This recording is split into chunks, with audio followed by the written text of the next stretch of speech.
యవ్వన దశలో బాలికలు తీసుకోవాల్సిన వ్యక్తిగత పరిశుభ్రతతో పాటు ఆరోగ్య సూత్రాలపై ఈనాడు ఈటీవీ ఆధ్వర్యంలో ప్రకాశం జిల్లా కనిగిరి జెడ్పీ బాలికోన్నత పాఠశాలలో అవగాహన సదస్సు నిర్వహించారు. ఈ కార్యక్రమానికి డిప్యూటీ డిఎంహెచ్ఓ డాక్టర్ సృజన పాల్గొన్నారు. బాలికలు ఆరోగ్యం పట్ల ప్రత్యేక శ్రద్ధ తీసుకోవాలని సూచించారు.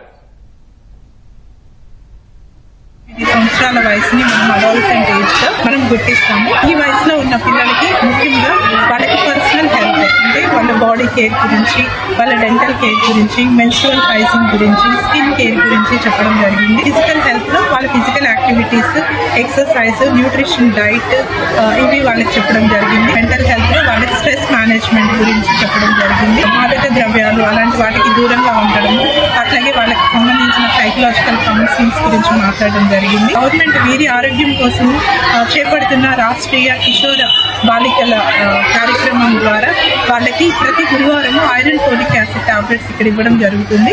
అట్లాగే ప్రతి 6 months ఒకసారి ఆల్బెండజోల్ అనీమియాని నివారించడం కోసం వాళ్ళకి ఇవ్వడం జరుగుతుంది. నులిపురుగుల నుంచి వాళ్ళకి అనీమియా రాకుండా. అదేవిధంగా వీళ్ళకి అడాలసెంట్ ఫ్రెండ్లీ హెల్త్ క్లినిక్స్ అని ప్రతి పిహెచ్సిలో కూడా ఈ వయసులో ఉన్న పిల్లలు ఆరోగ్యం బాగాలేక హాస్పిటల్స్కి వచ్చినప్పుడు వాళ్ళకి తగిన కౌన్సిలింగ్ ఇచ్చి చికిత్స చేయడం జరుగుతుంది.